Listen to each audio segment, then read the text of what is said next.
There are thousands of DOS games. Most of them are terrible. I play one selected at random with a 20-minute time limit and record it live. This is the result. Welcome, ladies and gentlemen, to another random DOS game show. And this doesn't look right. Welcome, ladies and gentlemen, to another random DOS game show. And this is Mah Jongg LapTop. And you're probably thinking, why's it got the laptop thing in its name, Lawnie? What's that about? And the answer is that this is a specific brand of game designed for monochrome laptops. There is a VGA version of this, but this is not that game.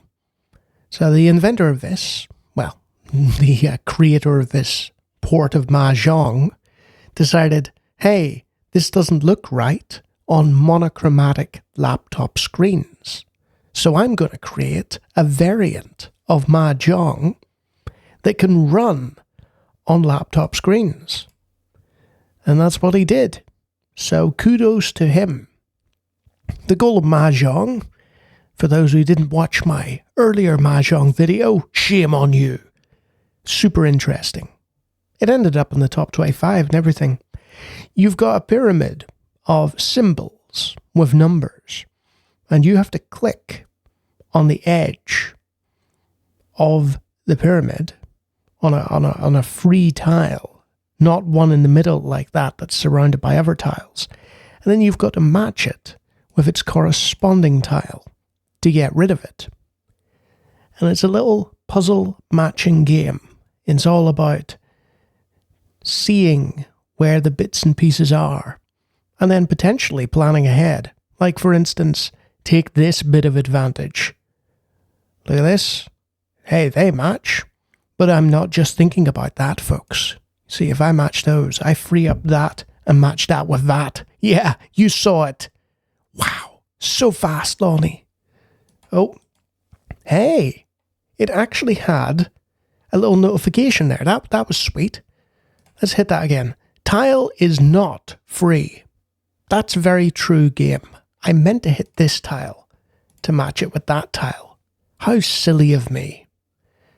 Oh, my clumsy hand. What will it do next? Not even I know. So yeah, it's a very, very playable little Mah Jongg game.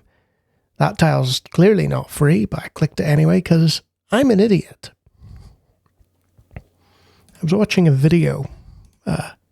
It is completely unrelated to this video.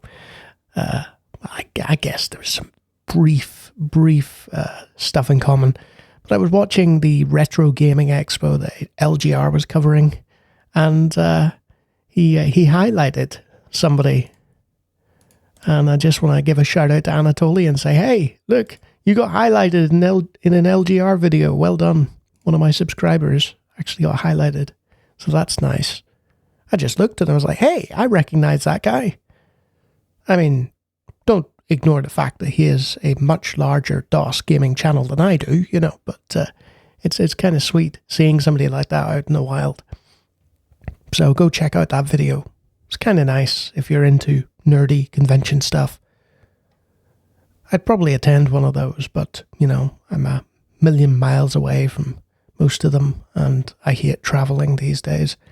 So that's a bit of a negative. Honestly, there's not much more to say about this one. You know, I could continue playing. I could click this and it'll tell me off. Tile is not 3. So you've got the option to turn those messages off if you want at the top there. You can restore, quit new game save, or you can click at what's left, which will give you a detailed rundown of the tiles. It's competently made, but obviously it doesn't deserve too much more of my time. Not because it's bad, but because it's largely unremarkable. Other than the fact that it was specifically made for monochrome screens. I actually did play on a laptop with a monochromatic screen once. Well, more than once. It was an Apple, believe it or not. I think they were called a powerbook back then. It was an Apple powerbook, in my uncle's house. What if I hit the wind tile? Where's the wind tile? I don't see it. What if I just hit a random tile? Does not match. Okay. But yeah, I used to play this Star Trek game. I did this video on Angel's channel where we talked about Star Trek games. Can't remember the name of it off the top of my head, but I played it monochromatically, had fun with it, and then found out much later, hey, there's a full colour version, and you just happen to be playing it in black and white without even realising. And it kind of gave it its a sort of interesting charm to it. But anyway, that's another random anecdote. I don't know why I'm so chatty this morning. I'll leave it there. There, I got one more piece, and I just smacked my head off the back of my microphone stand. So yeah, that's a good time to end it before I do any more brain damage. And if you like me talking about random DOS games, I do it all the time. Feel free to take a look at the hundreds of other videos on my channel, and if you like what you see there, you can always subscribe. And if you could have completed this Mah Jongg puzzle in the time that it took me to waffle on about conventions and powerbooks, then you're probably one of my very forgiving patrons. Look at those great names. They're good at puzzle games, that lot. So yeah, perfectly playable little monochromatic Mah Jongg game. Not really that notable other than the fact that they deliberately chose to make it for old laptops. But yeah, good fun. Until next time.